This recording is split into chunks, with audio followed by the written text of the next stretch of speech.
I do think that, one, yes, imposter syndrome definitely has existed, but B, right, like having mentors. I believe I'm such a huge advocate of mentorship, because I really do believe, like, without that person, that's that cheerleader, that's that coach, that guiding voice in the background that's really telling you, you can do this. When you have that little voice inside of you that's telling you, no, you can't do this, right? That person that's like, no, actually you can. That's really kind of what helped to build me up. And I think what helps to build anybody up in their journeys as well. Like, you definitely need that person in your corner.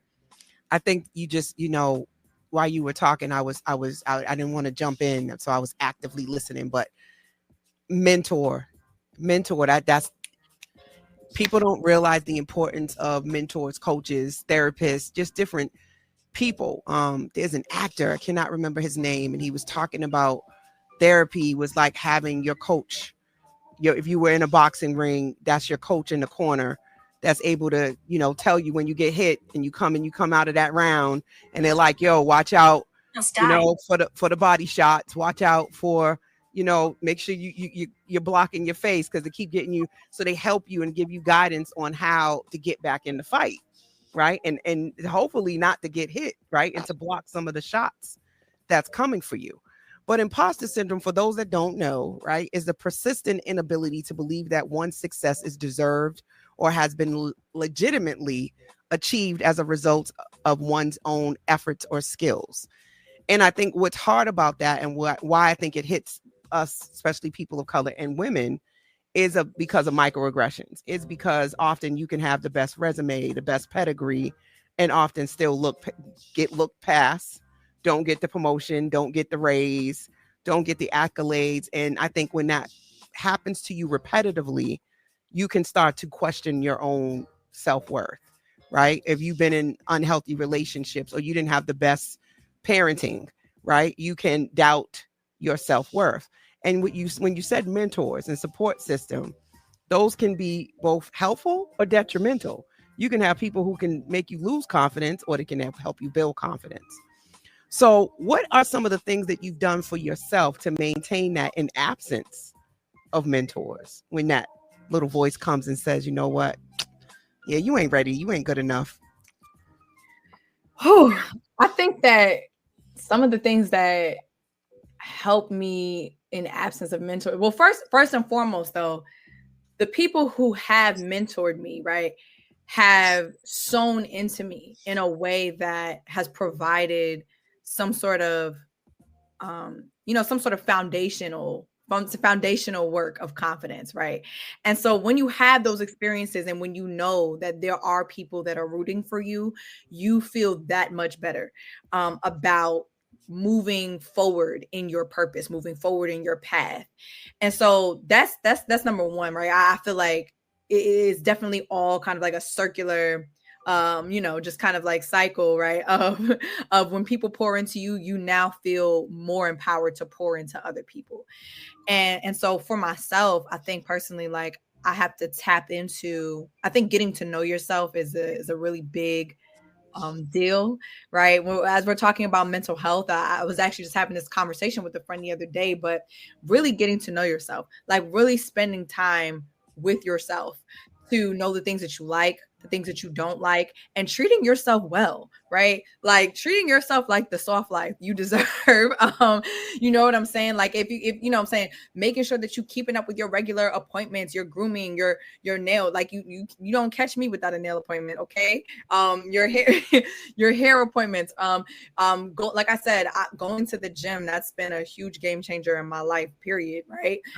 Making that extra time for yourself, going to the spa, right? I regularly will work on, like, making sure that I'm like scheduling some type of massages and facials and things like that.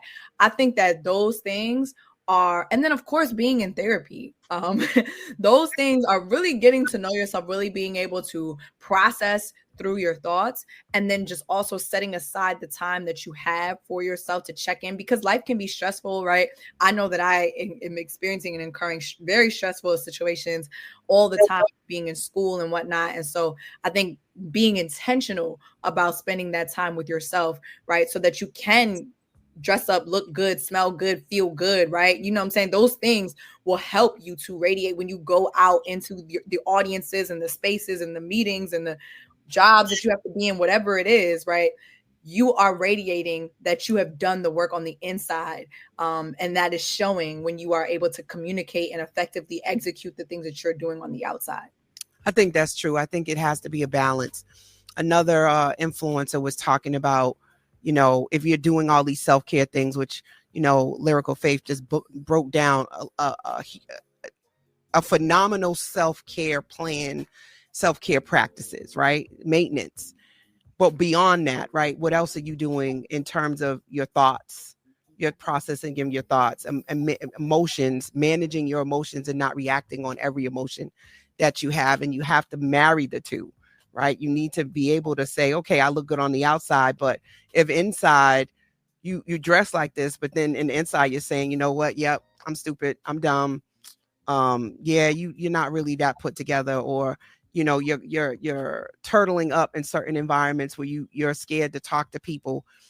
It won't match, right? And then you also don't want to have this confidence that's only a facade, right? And that you really don't truly believe it.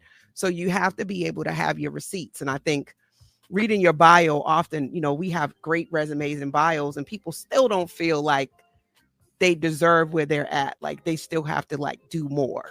Have you ever felt that pressure? Like, okay, yes, I got all of this, but it's still not enough. Cause I'm reading this. I'm like, you're getting a PhD, you're doing, you already have degrees. And they say it's a hyper focus, especially for women of color, to constantly be seeking more and more accolades because we still don't feel like we've arrived or that we have enough. Have you ever felt that way? Woo. Listen, all the time. All the time. I will not sit up here and act like that's not a real feeling, right? I am always, it's so funny to me, right? Because I get all these messages and DMs from people who I both know and people I don't know. I'm so proud of you. You're doing it. You're such an inspiration to me. And don't get me wrong, I am humbled and I am honored that anything that I do is inspiring to anyone else in any way. But at the same time, I'm always like, listen, this is not even my final form, right?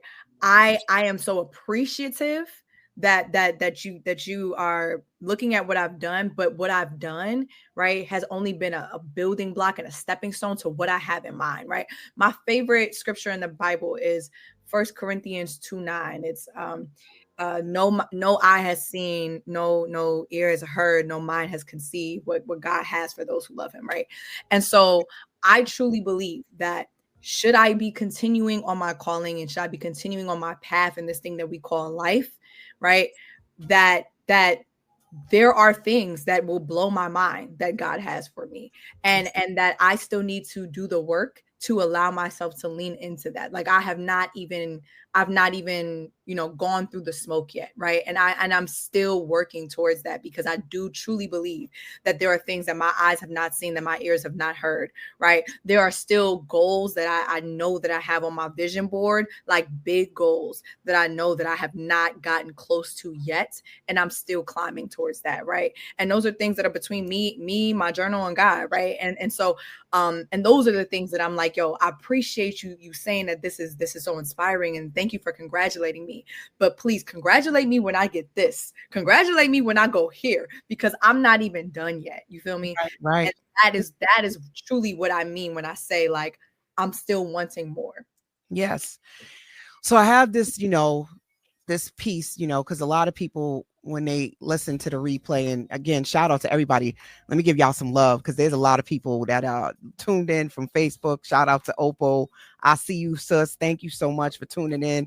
So I want to make sure I give y'all some love. Leroy, thank you. Nina, thank you. I see y'all and everybody else on IG. I see you guys too. Instagram, Facebook, LinkedIn, Twitch. Shout out to all y'all. Thank y'all for tuning in every week.